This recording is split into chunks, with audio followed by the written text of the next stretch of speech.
Good evening and welcome to a brand new episode and a brand new season of Sip and Chat. My name is Fanta Ceesay and I'll be your host, and I'm so excited to be back. I missed you guys. I know. I've been gone for so long. I took a very long hiatus, but we're back. Sometimes, your girl needs a little bit of me time just to figure herself out and, bring you the best content. I hope you missed me because I missed you all. Remember to subscribe, share, and like. Today, for the first episode, in this beautiful month of October, as we all know, and if you didn't know, well, now you're about to find out. October is Breast Cancer Awareness Month. So I call it Pinktober, which is why I'm in pink. Yes. This beautiful outfit was made by Mina J Boutique in Fajara. I'll put her details down here. So thank you very much to Mina J. Big thank you to Afrisol Gambia Limited for being the main sponsors of Sip and Chat, especially for season 3. We are truly, truly grateful. And this beautiful setup was done by Metro Events and Decor. I can never thank you enough. You are incredible. Thank you so very much for always coming through. And we're filming at the beautiful location of Fajara Garden. Now that we have the things out of the way, I have the pleasure of introducing the beautiful, beautiful Madam Ida Ceesay Ndiaye. Thank you, Fanta, for having me. It is truly, truly a pleasure to be here today. Thank you so much for coming on the show. Yes, you do look very beautiful, by the way. Oh, thank you. She's been complimenting me since I got here. And you know what? I'm not mad at it. No, you can't be. Thank you so much. Thank you for coming on the show. It means a lot to me, especially, in this time of the year that we're in, and especially the conversation we're about to have. Just briefly tell the people who you are. So, there's not really much to say. Okay. But that my name is Ida Ceesay Ndiaye, and I am mostly known for being a cancer advocate, a cancer survivor, a very stubborn person, and somebody who speaks so much. Okay. But other than that, on the flip side of that, I liked you. On the flip side of that, my day job, this is my night job, but Okay. my day job, I am the commercial manager for Comium. Nice. Yeah. Nice. Yeah. Now, I will just dive right into it. This is Sip and Chat. Yes. So feel free. You're welcome. Yes. And sit back let's and give chat. her the warm welcome, the imaginary clap, guys. Sit back and chat. Yes, we'll sit back and chat. Now, this is Pinktober. Yes. And it is the Breast Cancer Awareness Month. Yes. And I know that your story is so incredible that I wanted you to come and share with the people. Well, I hope you have some time. I do, girl. I do. I really do. I just tell us what your life has been like, because I know that you have experienced it, maybe not once, but twice. Cancer, we're talking about cancer here. This is a survivor, a very beautiful, brilliant, strong, incredible survivor. And today, we're here to listen to her story. Okay? I hope you have time. Yes. This will be interesting. I hope you have time. Yes. So, before cancer, Yes. my life was as a mom, working in corporate America. I had a beautiful set of twins, a boy and a girl, Nice. and life was normal, as you say it. At the age of 33, I felt I don't even know how to describe it, like a weird lump. I told a friend of mine who is a PA in the U.S., a physician's assistant, Okay. that I, felt something. And she was like, oh, I'll check it. And then she came back. She was like, how is that thing going? Is it still there? I'm like, yeah, it's there. She felt it. She was like, we need to go see a doctor. Now. I was like, okay. But then I was transitioning through two different jobs. Okay. And at that time, usually when you transition jobs, your insurance doesn't kick in until your probation ends. Oh, okay. So I was waiting for my probation to end so my insurance can kick in. And she was like, no, I don't think we have time to wait, because that would have been in September. Yeah. So this was July. And she Okay. was like, let me see what my doctor would say if we can just figure out how to see you. So I went in, we did the ultrasound, and when the doctor was doing the ultrasound, we having a conversation, all of a sudden his face changed. I'm like, are you okay? He's like, yeah, but I just want to send you off to do a biopsy, and then we'll see the results. I was like, okay.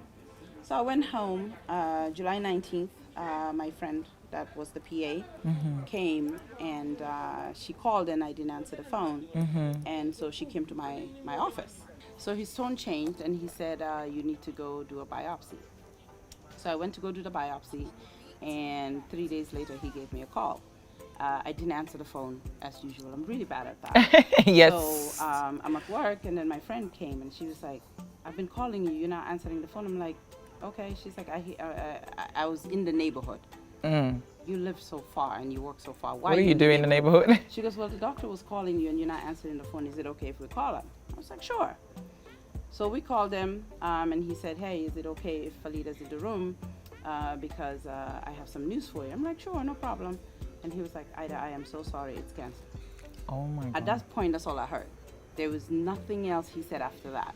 And he stayed on the phone for about a good 20 minutes talking instructions and stuff. I blacked out. I literally sank under my desk and was just rocking myself back and forth. That's all I could hear. My thought wasn't the cancer part. It was the fact that, oh my God, my kids. That's the sad part. Yeah. All you think of is your kids. Your kids. They're 5 years old. Fast forward. Before I even had the kids, I had infertility issues. Yeah. And so I did everything I could to have kids. I went through IVF, which is how I conceived them. So again, fast forward to the news. All I could hear was, "Oh my God, Ida, you did all of this to have kids, and then now you're going to die and leave them here." So I got up, I took my stuff, and I said I was going to go home. So my friend was like, "I'll drive you." I was like, "No, I just need to drive myself home." The whole car ride is about 20 minutes to my house. I just bawled, just cried. And so when I got home, my kids never run outside. Never. But that day, as soon as I pulled up, they both ran outside. Oh. And my daughter, she is a typical me. She said, "Mommy, why are you crying?" I said, "No, I'm not crying. I have something in my eye." She said, "Is that your contacts again?" "Yes, ma'am." And then, but before I even got home, my friend had called my husband. Right. And so he also got home before I did. So he also came out, and he gave me a hug. He was like, "Whatever it is, we will fix it. We'll go through it together." Oh. And I think for me, that was what made it okay. Yeah. So this was July 19th. But then I was like, "Oh my God, I don't have insurance. So what am I supposed to do?" So my friend was like, we'll figure it out. July 19th, sorry, 2013? 2013. 2013, okay. So it's been 10 years. It's been 10 years. So she did not sleep that night. Oh. She went through every single organization you could think of in the U.S. that has cancer support, everything. So she said, we need to go see a doctor. She found this agency called the Angel Network, which is out of UNC Chapel Hill. And for some ungodly reason, I don't even know why, but they approved my treatment and palliative care and everything 100%. Wow. When they said that, I turned around and said, "What did they say?" Because these things they just don't happen. Yeah. So this was July 19th when we did that. So by the time I could even schedule an appointment, get in to see an oncologist. So when they did the biopsy, they kind of sort of staged it. Okay. So cancer comes in 4 stages. So then it was a stage 2. Okay. So when I finally got in to see an oncologist to get the plan going, it had gone from a stage 2 to a stage 3. So the normal routine or the normal course of treatment for cancer is they do surgery, then you go through chemotherapy and radiation. I wasn't so lucky because A, it was close to the chest, to the breastbone, and B, because it was growing so fast, they had to reverse the protocol. So I did chemo for about almost 9 months. Wow. And then just to shrink the tumor. And then after that, when it got to a size where it was small enough, then they did the surgery. So with all of this, Fanta, I had the best support system in the world. I have an amazing husband who stepped in to become mom and dad, and he let me go through the treatment without a hitch. And me being as stubborn as I am, I said I was not going to quit work Wow. And then my new company, I had just started there. Remember I told you Yes. this before my 90 days. They were phenomenal. They said, if you need to work, fine. If you don't, we'll give you the time. I said, no, I need to work. I said, however, my chemotherapies are every 2 weeks on a Friday. She said, okay, then you take every 2 weeks Friday off. I go through the treatment. I get the weekend to kind of recover. Monday morning, I go in, I get the immunotherapy shots, and then I go back to work. But like I was saying, my amazing group of girlfriends that I have, and I'll come back to speak on support. Yeah. But they would not let me go through chemo by myself. Even those that did not live where we lived, they would fly in or drive in to go sit with me at chemo. Oh, wow. Amazing human beings. I had an amazing support system. We lived in Raleigh, North Carolina, so even the community itself was super amazing. Of course, going through chemotherapy, you lose your hair, you lose, your skin changes, your hands are black. So I went through all of this, like Really? all of it. And my girls would not relent. They would, go out to eat. They'll come pick me up. We'll do stuff. Then this was July, October that year. They did a cancer walk. We traveled to Charlotte, North Carolina, and we participated in the cancer walk. And I think it was like 11 of them that came.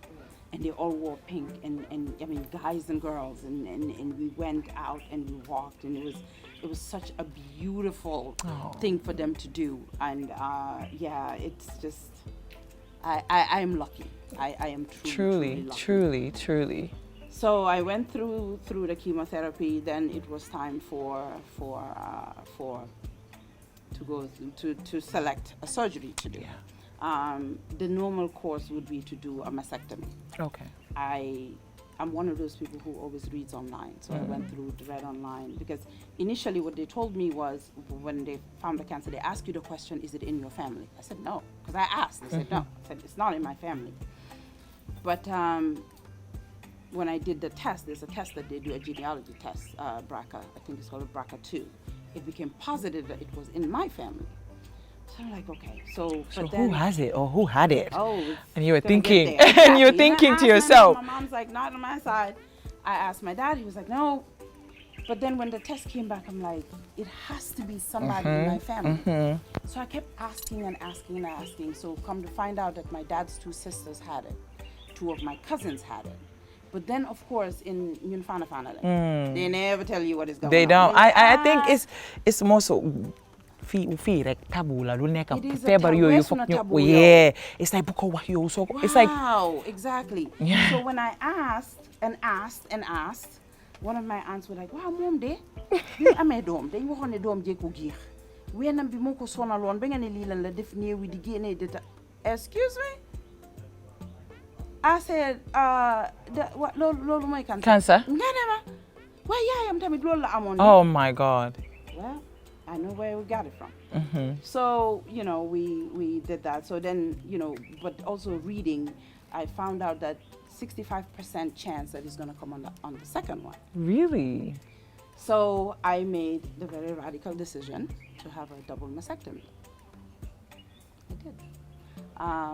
And like I told you, with that angel network that I had, they covered everything from, surgery to even reconstruction, they covered. They covered it. Wow. So I said, I'm just going to go ahead and do this. And then, I did the reconstruction. So yes, now I have very nice, beautiful boobs. Ooh.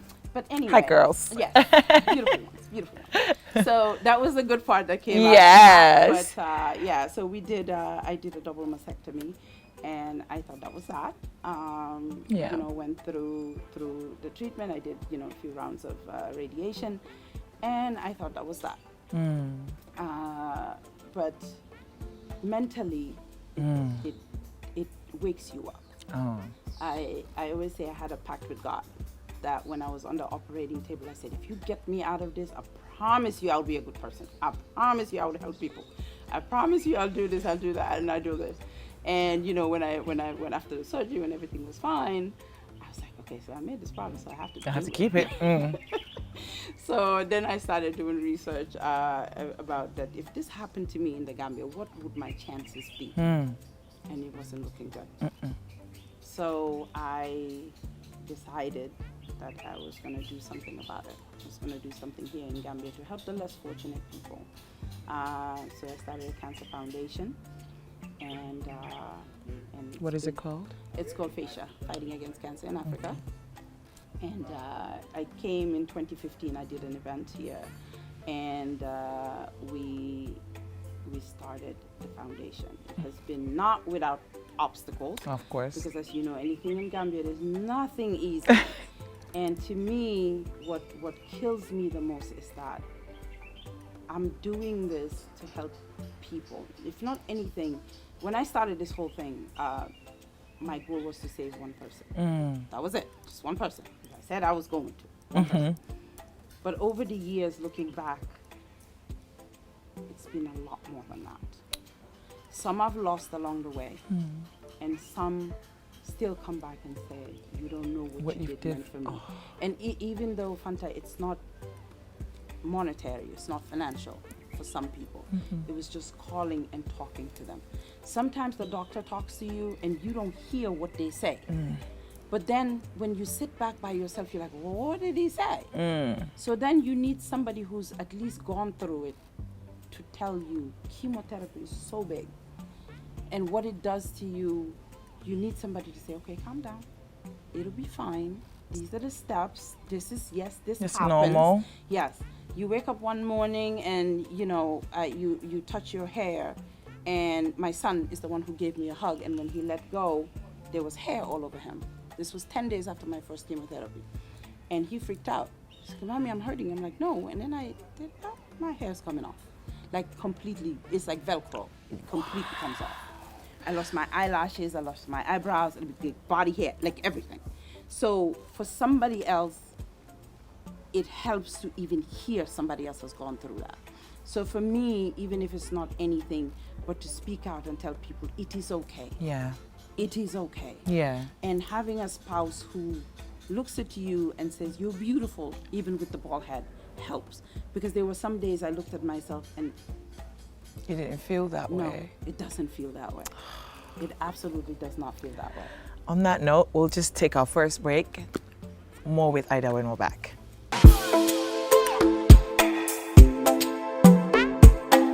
You can now receive money anytime and anywhere in Gambia through MoneyGram for free. Simply dial *777# to register and access your MoneyGram at any AfriMoney agent. Free cash outs, $100 free for all MoneyGram transfers into AfriMoney. Cash out at any AfriMoney agent or AfriCell outlet. Welcome back after that break. A big thank you to AfriCell Gambia Limited Global Properties for being a part of Sip and Chat. We are truly, truly grateful. Thank you to our Fati Metro Events for setting up. And thank you to our beautiful guest who was willing to come here and open up and have an amazingly emotional, deep chat with us. We appreciate it. You're very welcome. Yeah. So you were saying that your hair had started falling off. Yes. And your husband's support and how he made you feel in that moment. He did. And today, today he sent me a picture of myself when I lost all of my hair. Oh. And so I shared it on Instagram, life, whatever life throws at you. But he was that supportive. He would say, we're going out to dinner. And I'm one of those who I did not wear wigs. I did not cover my head. Except for when I was cold, of course. I wouldn't wear wigs, and I wouldn't cover it up, because I wanted people to know this is what is going on. It is real life, and it can happen to anybody. So you went out like that? I went out just like that. And my daughter, I would walk her to the bus stop, and one day she came home crying. I said, what's wrong? She said, one of my friends at school said that your mom is bald, and I told him that my mom is not bald, that she's super beautiful and she has a lot of hair, and that her hairs just fell out because she's sick. And I think these are things that we need to educate, and we need to understand that when you're going through cancer, it's not just you; it's your entire family that is going through it. Absolutely. It has made, for me, outlook on life has changed. You learn a bit more empathy because you never know what somebody is going through or what their family is going through. So yeah. Wow, that must have been. I cannot even assume what that felt like for you. What was that like for your mental health? You know, Fanta, they say you never know how strong you are until that's the only option you have. And before this, I am the most crybaby, the scariest person, the I'm the first one to die before the person dies. But you know, at this point, I was faced with two options: either you fight it, or you let it win. Yeah. And like I said, I continued going to work, and I was also getting my master's at this point. I'm sorry, what? Yes. I was while you were going through all of this, you were doing your master's as well? And my master's. And there was this day I was in class. I had exams, and so I had just finished chemo, and that was a Friday evening that I had the. I'm sorry, my brain is still running on that. You were going through chemo, yes, and doing your master's. Yes. You had a job. Yes, I had a job. Okay. And kids. And a husband. Yes. Okay. I told you I was stubborn. I think it's a Ceesay thing. Yeah, it is a Ceesay thing. Because I was just about to say something, but I was like, let me let her have her moment. Because Ceesay girls are very adamant. Yes, we are. We really are. Yeah. And so I had this exam, and with chemo comes a lot of nausea. And my professor felt so bad, he brought me a trash can, and literally I would throw up, wipe myself up, and then continue doing my exam. And it was one of those where even the dean was like, either if you drop out now, we will still pass you because we know what you're going through. I'm like, nope, I need to earn this, and I need to earn it. So I went through, and happily said I survived them all. You did. All of it, yeah. You survived them all. Yes, I did. To think that you were doing all of that and you were going through this, and as strong as you were in that period, I know also that your intrusive thoughts, your fears were also very present. How did you deal with that mentally? Because the biggest battle we fight is here. Yeah. It's not outward. Yeah. It's inward. Yeah. How was that for you? I didn't sleep. Sleep, to this day, I still don't sleep, but it got worse then, because when you're alone in your own thoughts with your pillow is when reality hits. Yeah. You can be strong for everybody else. You can be strong because you have children, but when everything is quiet is when you're faced with the reality that this may not be. So with the chemo, yes, they said they got it all. The chemo was just to shrink it, and then they do the surgery. And then you're wondering, did they get it all? And we all know cancer is a resilient beast. Is it going to come back? Is it so, and then the whole you have changed. Yeah. No matter how you look at it, your entire being has changed. So that affected my mental health. And, like I said, I had really awesome support system. I should have gone to therapy, but I didn't. I was going to ask that next. Yeah, did you go there? I really should have, but I did not. Because my friends were my therapists. My husband was my therapist. And when I tell you, my girlfriends are as colorful as they come, you know who to call for what issue. I love that. My friend group is exactly like that. Yes, it's like I know who to call when I need. Yes. So I chose whatever I was feeling that day, which one of those colorful people I to call. Oh my so God. I didn't need therapy. I had it in there. So yeah. Oh wow, that must have been because for me as well, when I go through certain things, like you said, I have a friend for everything. And then one of my friends who has a background in psychology, who's also one of the kindest people I know, would always be there in moments where I was going through stuff. And she would always know what to say, and I know that for this moment, this is the person for me. And I think that's such an underrated blessing that we don't really know it until we're in a situation.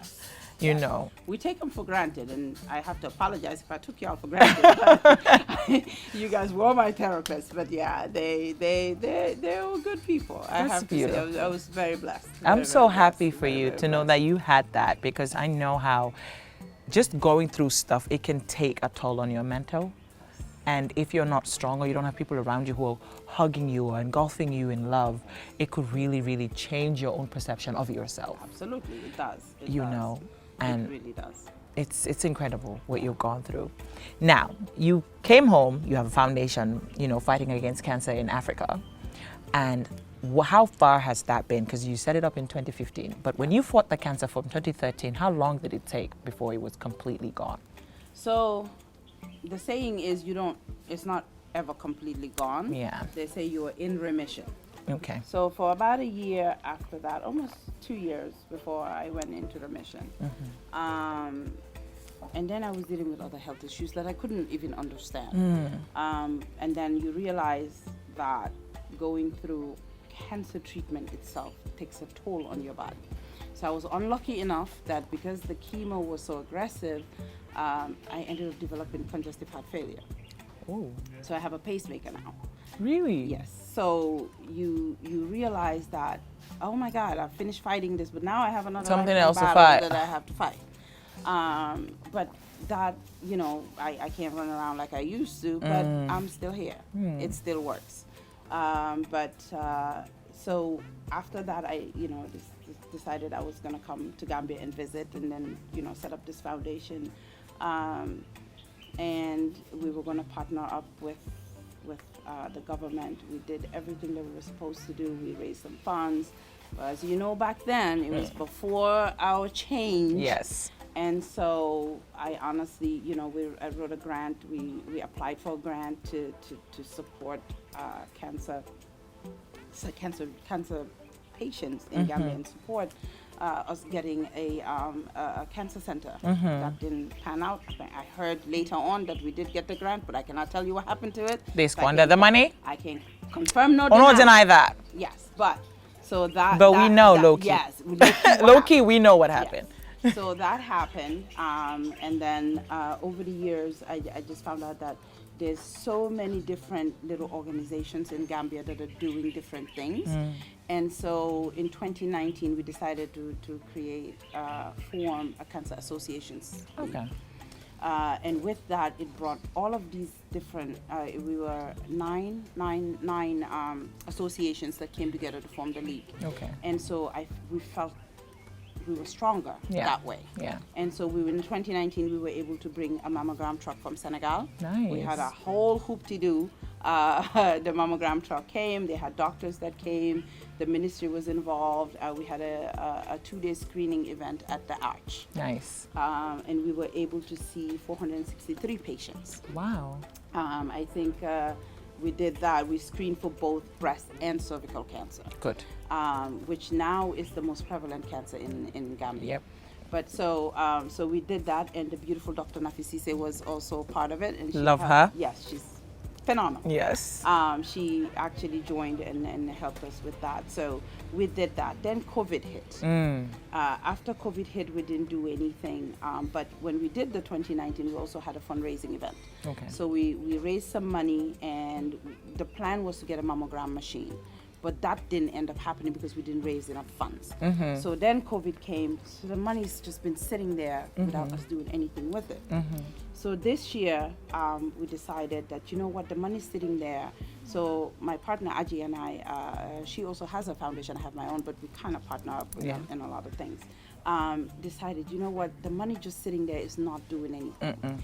You and I are helping people out of our own pockets. So why don't we take this money and ask doctors to come and do a screening here. Yeah. So at the end of the month, we're having another 2-day screening. And because with this particular doctor that we're working with, whenever we have patients from here, we send them to Dakar and he sees them. Okay. And he said to Aji and I, it doesn't make sense that I'm seeing a minimum of 5 patients a month in Dakar. So why don't I come once a month and treat them at their own home? If you can find a clinic where I can see patients, then why not? It's Wow. cheaper for me to come. Absolutely, than to it is send people, 5 people and there. you displace them. They have to find accommodation. They have So to find feeding, food. Exactly. transportation, it's a lot. So we decided that going forward, this is what we're going to do. So when he comes on the 28th, we'll sign an MOU, and then we will bring him every month to see these patients, because sometimes he treats patients and they go there just for dressing. That makes no sense. It doesn't. So we decided, you know, if once we reach this agreement, that he will come once a month, and then we'll do, he'll see the patients and then they leave. I think that's a bit more comforting. I think because so believe it too. or not, in 2023, we still don't have an oncologist in Gambia.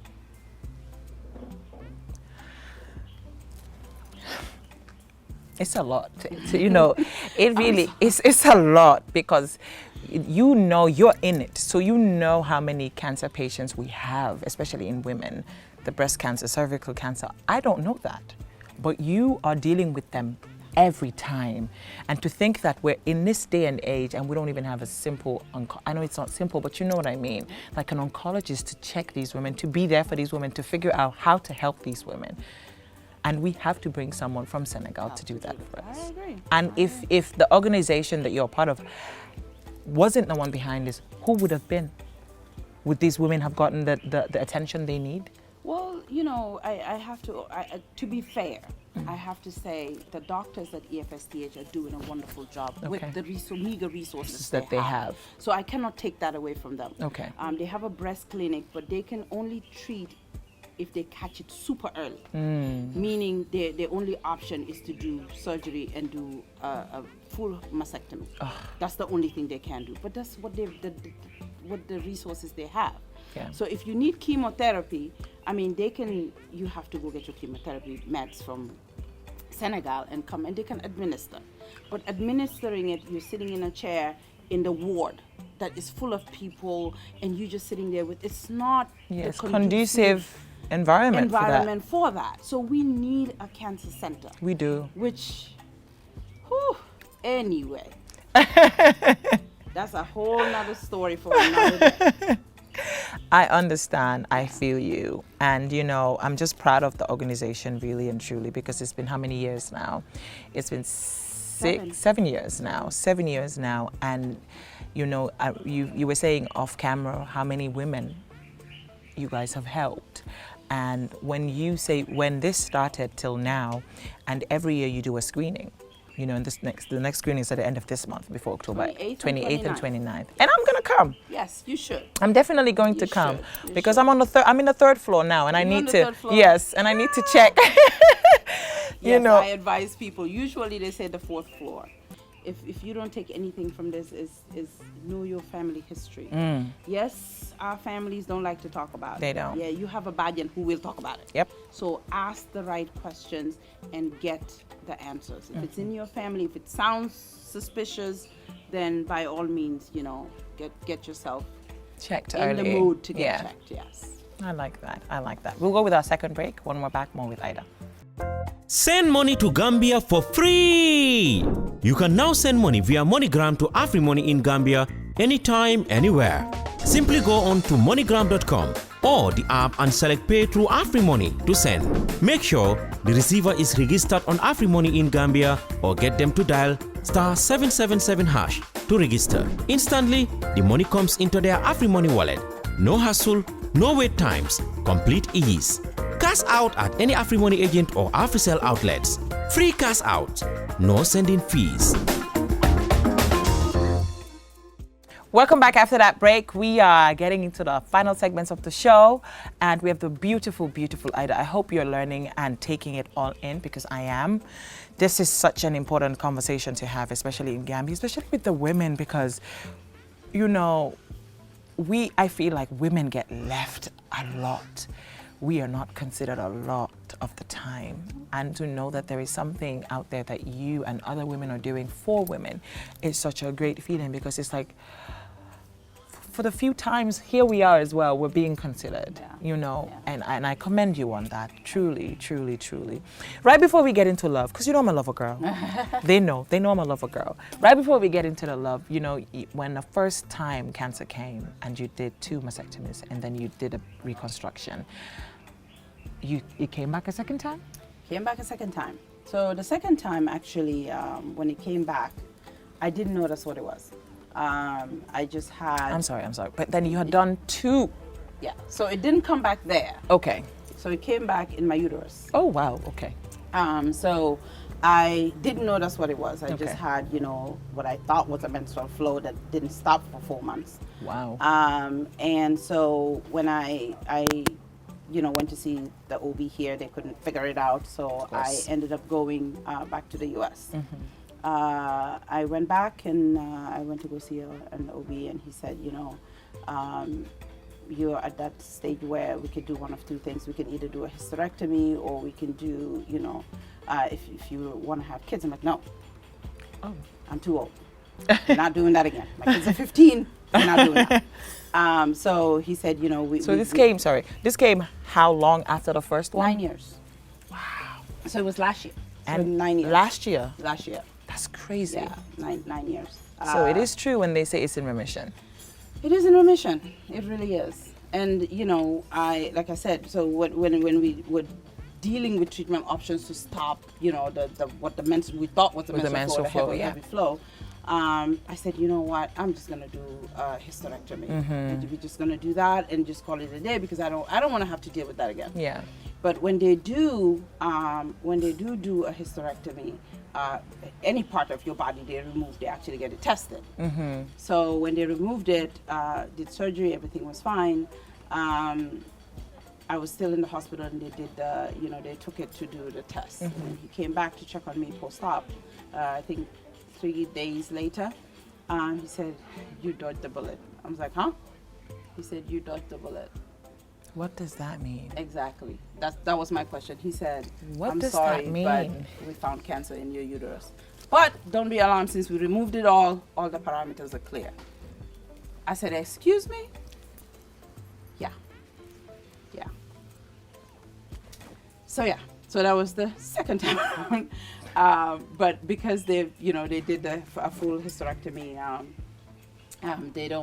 there's no, all the parameters were clear. So I didn't have to go through chemo again. But I do have to go every 6 months to get checked to make sure everything's still okay, which I'm due to go now. But right after the screening, you have to please. Right after the screening, you gotta go. I got things to do. No, get this done first, and then the things will always be there. I know. Yes. I know. I will. I promise. I will. Yes, please. So that was the second bout of it. So I'm not gonna relent. I'm just gonna keep doing what I'm doing, Please. and if it's the thing that's gonna take me out one day, so be it. But at least I know You fought. I fought relentlessly, and You I'm not fought. gonna let it win. Like I said, I've lost too many people, too many women I've lost. Even in the course of the foundation, even in the course of the organization. Absolutely. Here in the US, in Sweden, and friends that I've had people who are not as lucky as I am. So I owe it to them every day to try to help somebody else.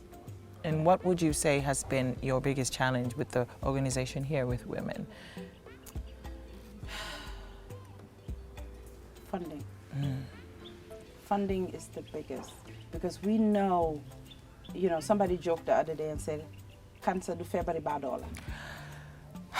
Do February bad dollar? Anywhere in the world, do February bad dollar. At all. Because the treatments are long and dragged out, and they are expensive. And so you look at the average salary in Gambia.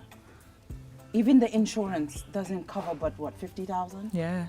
So the average person munuko afford. Munuko afford. So I don't like to talk about how many people I've interacted, helped, supported. Because like I said, my mission was just one person. So for me, they're all lumped into one person. So supporting women here, if there's anything that I could wish for, was for our government to take it seriously and have a center that women, not women alone, but everybody can go to. Definitely. Because you're dealing with it already. Traveling to a foreign country is no joke. It is no joke. And us women, we are so good at taking care of everything. And we leave ourselves behind. Now imagine you travel. You're not at rest to heal because you're thinking of your house, you're thinking of your husband, you're thinking of your work, you're thinking of your children. So you're not thinking of yourself, and that alone can hinder your progress. It can hinder your healing. So we need to work on getting some form of facility here. Something. We need something here. Because it is absolutely ridiculous that the album they in Senegal. Why? Why? It's 2023. Right. We should be beyond this. Absolutely. We should be. Absolutely. And one thing, Fanta, we are 52% of the population. We are. Us women. If we all got out today and said, I'm sorry, toguma, fotuma, paseuma, jabot gi dinañ xaar, dañoo dox dem State House, dañu am liñ buga dinañ ñu ko jox. Because you know why? We are 52% we are of the majority. And also just outside of being the majority of the population, we carry it. So ben politician winu fi te ñun joguñ. So why can't we do this for ourselves? It's still beyond me. And you know, I want people to understand that lima xeex yëpp is not for me. No. Fanta suma dara jotee dama jënd ticket ma dem suma yoon. Wax dëgg. Suma yaay su ko dara jotee she leaves. Suma pa same thing. So what I'm doing is not for me. It is for everybody who cannot go. So I don't know why we're not doing that. And I'm telling you, there are some people who are blocking this whole thing. God works in mysterious ways. But ñoom si seen boppa ñoom ko ay dana nga def man de dama am lu ma naxari man de suma sister wala man si suma boppa dama am cancer ñu ne dama am cancer. What am I supposed to do? I can't tell you I told you so. But you should have listened to me when I came the first time. But all I can do is support you. Because that's what I said I was going to do, is to support you. But for that, you should know there's more people like you Absolutely. here. Who don't have me. Who don't have They don't even know the where resources. to go. They don't know where to go. They don't even know where to go. They do not. I had a talk before I came here, and the girl cried because she said she lost her mom. And she said she didn't know where to go. They didn't know where to go. They tried traditional medicine, but the mom died. She's a schoolgirl. She cannot be more than 15. But that could have been prevented. But some things could have been prevented. Absolutely. It can be prevented. Help yourself and I'll help you. So yeah.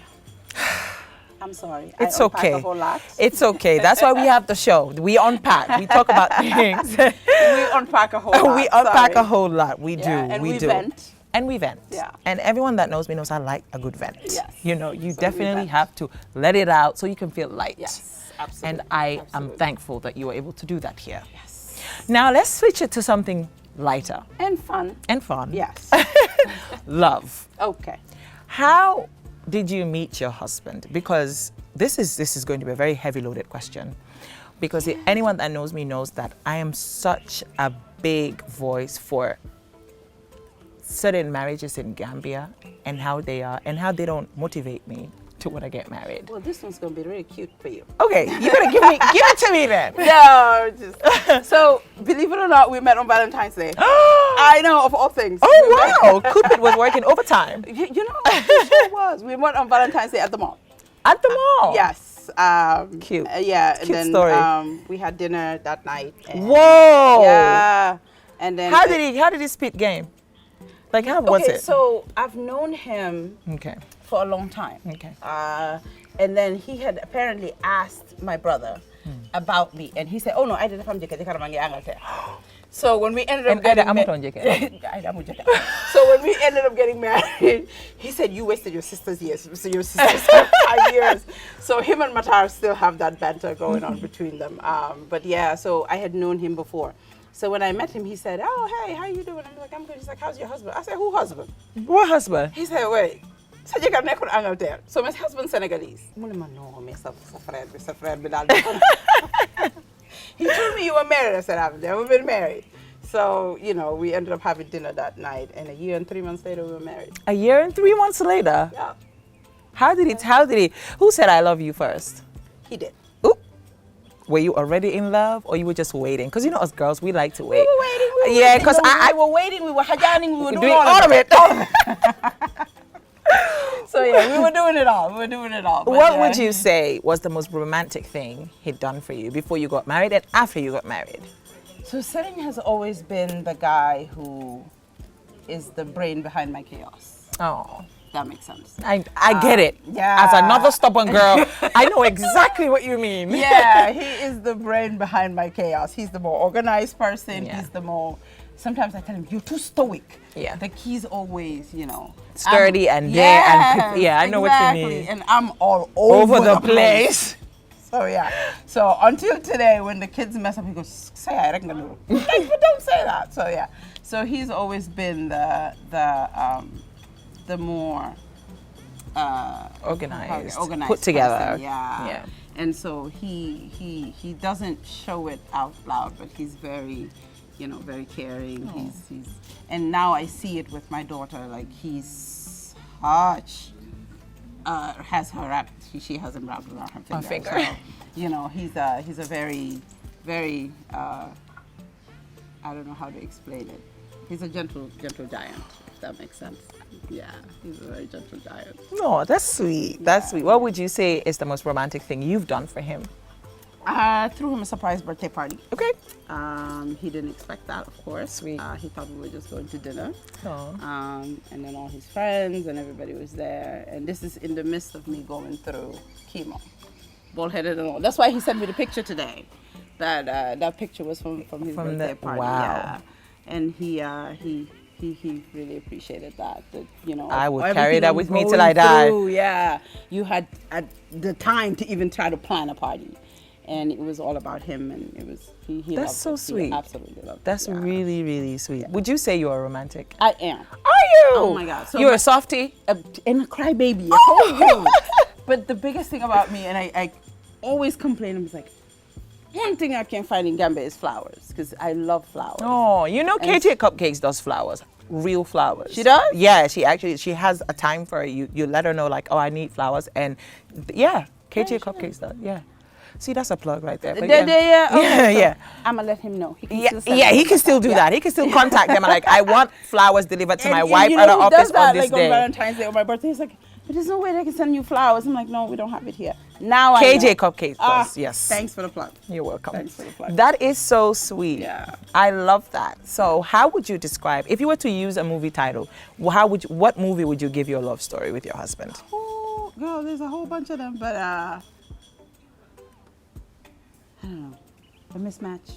The Mismatch? There won't even be a mismatch because Ceesay is very docile. He's very calm and collected. And I think for very vibrant women, very dominating women, yeah. they need that strong, calm Yes, energy. That is how you're able to be balanced. Yes. So I get it. Yeah, he's very, very calm and very. I'm the one who's always freaking out and doing the most, but yeah, he's. I can see that. Yeah. I can see that. It's a I can Ceesay see thing. it. It's a Ceesay thing. I can see it because it's Yeah. So we need somebody who is He's calm. very calm, And balanced sometimes out. I'm mad. The one thing he does that irritates me is like, I'm mad and I'm going. He goes, oh, you mad? Really? in this moment. In this moment? This is what you do? Yeah. So. I like that. I like that. And I think just you explaining, because since we sat down before even the cameras came on, you were just talking about your husband, like without even realizing it. And for me, that's the type of love that I aspire for. And that's the type of love that, you want for yourself, for your friends, for people you know. Because you see that it's healthy love, it's supportive love. Yes. And in the Gambia now, what is your take on marriages and relationships? Because I have my take, but I feel like they're tired of hearing my take. We were talking about this before. When you're dating somebody, it's just the two of you. So you're in your own little cocoon. Absolutely. Yeah. Once you get married, you add Others to it. others to it. And everybody feels like they have the right to say something about your relationship. And that's what brings the contention and the divide and all of that. If it's just the two of you, if I had taken two people that are married and put them on an island by themselves, there would be no fights. Yeah. There would be no issues. But because everybody else It's involved. is involved, So marriages in Gambia or marriages in Africa, the mother-in-laws, the sister-in-laws, the father-in-laws, everybody needs to stay out of it. Yep. Just stay out of it and let them be. They found each other. They did. Let them figure it out. Yep. And that would be my thing. Just leave them be. Because a lot of the divorce rate is very high, and it's amongst young people, people my age, people younger than me, that be married a year later, they're over, they be married 2 years later, and then I feel like you can never really get to the bottom of why. But you know, Fanta, when you're not here in the US or in Europe, we tend to, when we date, again, it's just the two of you. Yeah. But also, the Western people have what I feel like we should have now. That you need to kind of live with the person to see if you guys are compatible. Because my brother and I are from the same house. We don't even get along. Yep. Because he's on my nerves. Imagine you take That's somebody... how my little brother makes me Exactly. feel, yeah. So imagine you take somebody from a completely different background and you put them together, you're bound to bump heads. Absolutely. So before we even do the whole marriage and living together thing, we need to figure out us before anything, without everybody else. Yeah. And then, you know, when marriage is here now, some parents No, because our parents were muñing things that today. When they tell you, you're like, did it? No, absolutely not. And you know what? You have every right. Yes, but then the men also need to understand that we're not their moms. Absolutely not. We're not their moms. Absolutely not. We're not that generation. No. We're more That's evolved. 50, 60 years ago. Exactly. I love culture. Yes, I love tradition, but it's just that. And I can love it, and it's right there, and it has nothing to do with my personal life and my marriage household. It should not. Yes, yes. Back then they didn't have phones and TikTok and WhatsApp and Facebook. Or Instagram or Snapchat. Exactly. Today we have it. We have everything. We need to evolve. People want all the modern things today, but they also want us to be stuck back there. Absolutely. So. Absolutely. I agree with you completely. I think it's a lot of outside influence. And I think, at least from what I'm seeing, I think it's a lot of people feeling like, oh, I have options. You know, I have options. I can talk to this. I can get on my phone right now and message somebody else and it's done. So for me, I'm always asking myself, but where's the fighting spirit? Because if we really want this to work and if we really love each other, we should be willing to fight tooth and nail, because no relationship is a bed of roses. No, it's not. It comes with its ups and downs. And the bottom line is, do we have the same vision? If we do, then we can navigate. Yes. And once you do have that, you're right, it's not a bed of roses. It isn't. Again, two different people from two different backgrounds. You are not going to be the same. You are not going to have the same, even when it comes to raising your kids. Yep. Man ni ma yare, man suma akula. Man ni ma yare, ak mom ninko yare is different. The things that I insist on and the things that he insists on are different. Yep. But you still have to figure out a way to merge it together. Yep. And also, you know, try to see if you can make it work. But also, Fanta Tamid, we have to be okay with that. Divorce is okay. Yes. True. Divorce is okay. Very much. You know what? It worked while we were good. Today it's not working. There's no need to fight. There's no need to do anything. We can end it amicably. Exactly. You go your way, I go my way. Exactly. And there should be no disrespect. That is true.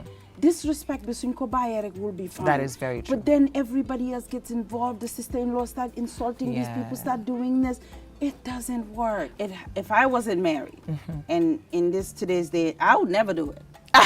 I'm sorry. A friend of mine just said that. She said, I wish I'm dom da fadagan, nikon nadon am dom, and I would never be married. Because she was married and she got a divorce. Mbadu, you move on to another story. At this point, it is okay. Because why go through all of that?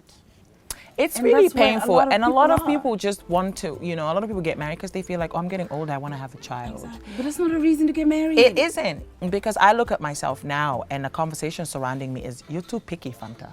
Why aren't you married? Why aren't you picky? And I said, but I do have to be picky. This is someone I'm hoping to spend the rest of my life with. If I don't pick him, I'm just not going to blindly do it to please my mom or to please my family. I have to be pleased.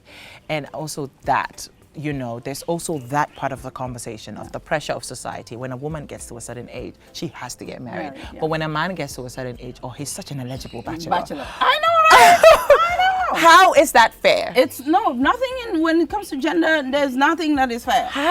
Absolutely nothing that's fair. I completely always get bewildered when I see that. You know, He's still good. Good. Mom, they say it doesn't matter if it's the husband's It fault. doesn't. No, but it's never the husband's fault. Never. Even if it's the husband's fault, it will be twisted to be your fault. It's okay. It's okay. And you know, I think we as women need to be okay with not telling our story. Make your own story. You know what? I agree with you. Yeah. And as women, we need to stop judging people just by not knowing them. I didn't know you, but I just thought you were absolutely beautiful. Thank you. That's all I knew. Thank you. But then I had no judgment. Yes. Because to me, she's a girl who's doing her thing. Yeah. And so we should all do that. Absolutely. She's a girl who's doing her thing. And if you know she's not, and you have a way of help her. Yeah. Just don't judge her just because you don't know. Or be condescending. Yeah.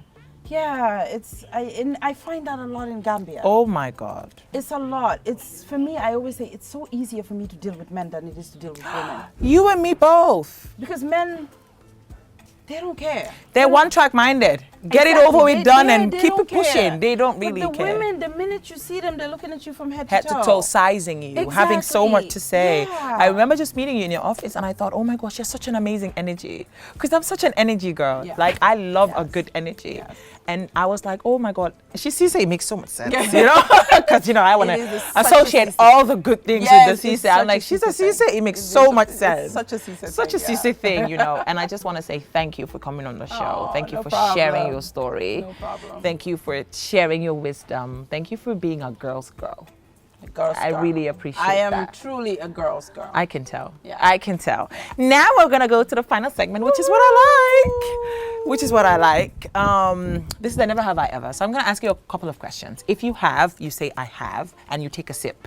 If you haven't, you say I have never, and you don't take a sip. You can take a sip if you want. But, okay. Yeah? Yeah.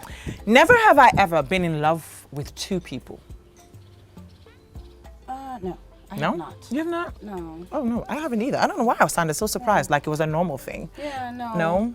No, if I don't love you, you know I don't love you. Bado. Straight Yeah, shooter. Straight up. Sorry. Never have I ever gone through my partner's phone. That's one thing I have never. Really? 20 years, girl. 20 years. Mashallah. I have never. That's is one trust. thing I am super proud of. I love that. I have never gone through it because I feel like you're going to find something. If you go looking. Exactly. Mm-hmm. I'm working on peace. Uh-huh. I'm not finding. So I have never done that. I'm so proud of you. Yeah, Wow. I have never either. I don't know why. Wow. Never. Okay, that's good. Okay, never have I ever gotten into an altercation with another woman over a guy. Girl, I am a wimp. I don't fight nobody. I have never gotten into a fight even in school. Really? Now, I have my best friend who gets into all my fights. Yeah, of but course. for There's always that. Yeah, but no, never. Never? Uh-uh. You've never had a woman come to you as a woman? I'm coming to you as a woman. Yeah, but you know what? And if they ever do, I will take off running. Not scratching my face for nothing. Sometimes they just, as a woman, you know, I love this man and we've been together for so long. Well, baby, have him. Have it. Have him.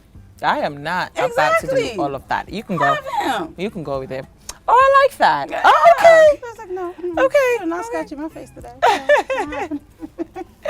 Never have I ever been caught in a lie by my partner. A white lie? A lie is a lie, girl. Yeah, it is a lie. I have. It is a lie. I have. For the price of shoes. For the price of shoes? That's And not the even bag. bad. Whether it was on sale or not. Or I had said, my friend, I will marry one.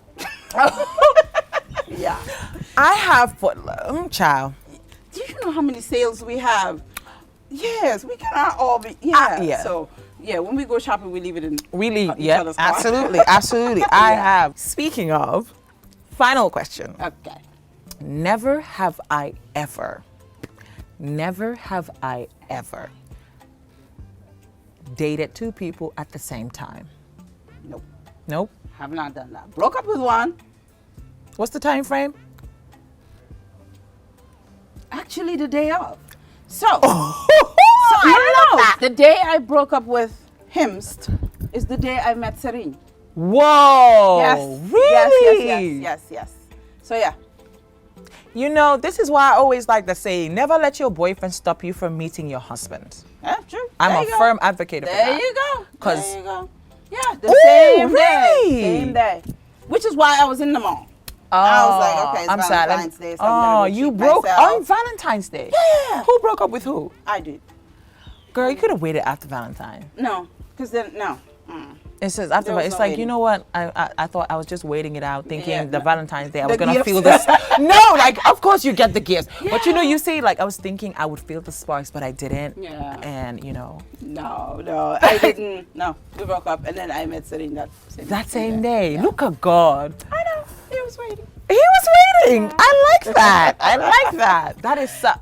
Yeah. I'm not a time waster either. It's Yeah. like we're done. Bye. On to the Exactly. next. Let's- And I let's like just that. move on. I Let's like just move that. on, yeah. Well, thank you. Thank you for sharing a little bit of your story with us. You're welcome. This has been fun. I'm It glad. didn't feel like an interview. It. Period. Exactly. Okay. It was That's fun. what I try to do. It's Yeah. a chat. It is a chat. It is a chat. So thank And we you. didn't sip. We didn't. Cheers. Thank you for coming on Sip and Chat. Thank you guys for watching. Anything else before we wrap up this segment of the show? We need to support each other. Absolutely. Women need to support each other. And last but not the least, I hope this airs in October. It We're will. doing Definitely. Oh my God. 28th Definitely. and 29th, we're doing a free breast cancer screening at Lamtora Clinic. So if anybody wants to just know your status or you have somebody that you want checked out, please What come. time? We'll be there from 8 a.m. to 8 p.m. Okay. We will see as many people as we can. I know the sun is hot, but please be patient and wait, and you know we'll get a chance to see it. I definitely will be there, inshallah. Definitely. And you can definitely. also volunteer. Yes, I would. I'll definitely be there. I love it. Thank you so much for being on Sip and Chat. I truly appreciate it. This episode will air out obviously before October ends because it's Pinktober. Yes. And we definitely have to air it out because breast cancer generally needs a lot more awareness, especially in Gambia. There's a lot of things we don't know, and I hope this has enlightened you all as I have been enlightened. So thank you so very much. And remember, peace, love, and cha-ching, cha-ching. Bye. Yeah.